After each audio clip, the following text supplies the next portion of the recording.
ne ye Adama Famara ye, ne ye école maître jɛkulu minnu faralen don ɲɔgɔn kan, n'a fɔ syndicat de l'éducation signataire du 15 octobre 2016, ne ye olu ka kuma lasela ye. Tout d'abord an bɛ maliyɛn bɛɛ lajɛlen fo. I bɔra k'a fɔ cogo min na, an bɛ président Nana Kunu a ye kumana école ko kan. A ko ko a di instruction du premier ministre ma pour que sigi ka fɔ ka kɛ joona joona bɛnkan ka sɔrɔ ani syndicat ni ɲɔgɔn cɛ pour que denmisɛnninw bɛ taa école la cogo min na. O de y'an yɛrɛ hakilina ye. O y'an hakilina ye nka ko dɔ bɛ yen fo an m'o rappelé. Le 5 octobre, président ye nin instruction kelen di premier ministre ma. Donc an ka dugawu ye min ye premier ministre kana kɛ i n'a fɔ 5 octobre ta ɲɔgɔn na. Et surtout on tɛ accord dɔn kɔ, an bɛ application de l'article 39 de kɔ. Donc je pense que le gouvernement est inscrit dans ce sens cette fois-ci. Ni Boubou est inscrit dans ce sens cette fois-ci. Hakili la président y'a fɔ cogo min na pour que denmisɛnninw bɛ taa école la. Ayiwa hakili la ni fɔ ka bɛ se ka kɛ pour que denmisɛnninw bɛ taa école la cogo min na. École karamɔgɔw fana bɛ lafiya cogo min na. Maliyɛn bɛɛ bɛ se ka lafiya cogo min na parce que école ko in ye bɛɛ de kungo ye. Ni denmisɛnninw taara école la mɔgɔw bɛ lafiya. Non bon, vous savez école ko in na surtout nin kɛlɛ min bɛ sen na foyi tɛ bali anw na nin ko la parce que an ye fɛn bɛɛ ye nin kɛlɛ in kɔnɔna na n'o ye sariya la bato min n'an y'a ɲini ko Mali gouvernement ka kɛ c'est-à-dire ka ɲini jamana fɛ jamana min an b'a fɔ o ma jamana démocratique bɛɛ fanga bɛ jamana min kɔnɔ bɛɛ fanga dun sinsinnan dɔw ye sariya labato ye. Donc an kɛlen k'o ɲini Mali gouvernement fɛ bɛɛ y'a ye jamana in kɔnɔ min dara école maître kan nin ko la k'a jira an na k'a fɔ ko non sariya bɛ yen dɔw de kama mais sariya tɛ école maître kama o de jira an na mais an kɔni bolo dilen don ɲɔgɔn ma pour que an ka hakɛ sariya hukumu kɔnɔna na an bɛ se k'o sɔrɔ cogo min na. Donc kuma tɛ bali anw na nin ko la kuma o kuma min mana fɔ tant que n'a ma waleya donc an kɔni a ɲini an ka militants fɛ k'u bolo di ɲɔgɔn ma ka fɛɛrɛw tigɛ an bɛ fɛɛrɛw tigɛ pour que vraiment fɛn o fɛn min ne a se b'an ye pour que sariya bɛ se ka labato école maître ka lafiya kama cogo min na an b'o kɛ. Donc hakilina min bɛ bolo k'a fɔ maliyɛnw ye o ko la il faut que bɛɛ ka école ko kɛ i haminako ye surtout parents d'élèves. Vous savez an b'u fo k'u waleɲuman dɔn an ye bɔli caman kɛ u bɛ bɔ an nɔfɛ mais hali bi u kan ka école ko o hakilina ko ye k'a fɔ jamana ɲɛmɔgɔw ye k'a f'u ye école sini ɲɛsigi tɛ se ka bɛn cogoya si la a tɛ se ka ɲɛ ni école ma sabati. U kana u denw dɔrɔn lajɛ u k'a dɔn k'a fɔ ko u sigira maliyɛn bɛɛ de kama ni maliyɛn bɛɛ ka hakɛ ye dɔ ye ka taa école la munna u tɛ se ka fɛɛrɛ bɛɛ tigɛ wari ko la fɛn caman ko la ka dabali bɛɛ tigɛ pour que denmisɛnnin bɛɛ bɛ se maliyɛn bɛɛ bɛ se ka o hakɛ sɔrɔ cogo min na n'o ye école ye. Donc il faut que maliyɛn bɛɛ k'i ɲɛsin école ma. Et n bɛ deli k'a fɔ n ka kuma dɔw la il faut que politiciens maliyɛnw k'a lajɛ et surtout politiciens fan fɛ minnu denw tɛ école publique la vraiment de faire en sorte que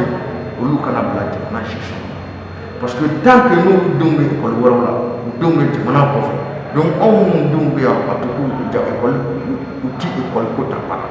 n'o tɛ an filɛ nin crise min na nin n'o ye article 39 application to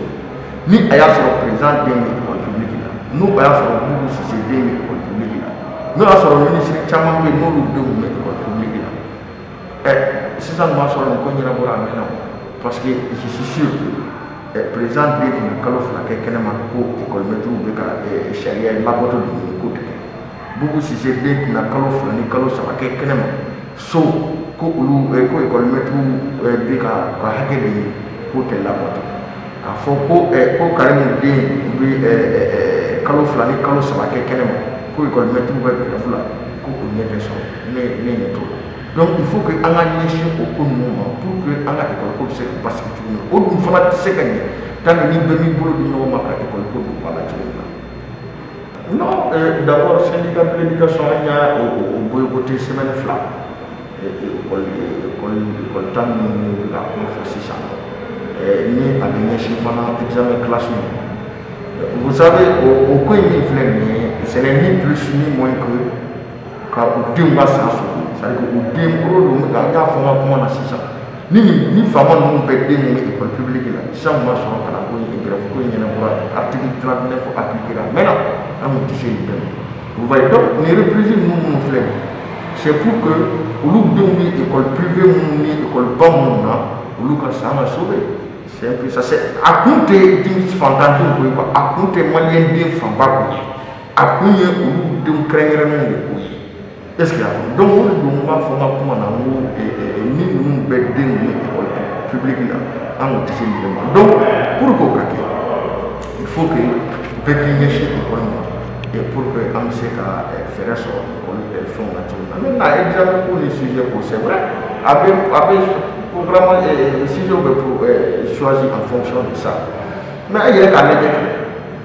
a yɛrɛ k'a lajɛ bi a ko bɛ cogo min na différence minnu bɛ denmisɛnninw ni ɲɔgɔn cɛ kalan ko bɛ mun kɔnɔna na donc il faut que bɛɛ k'a k'i kun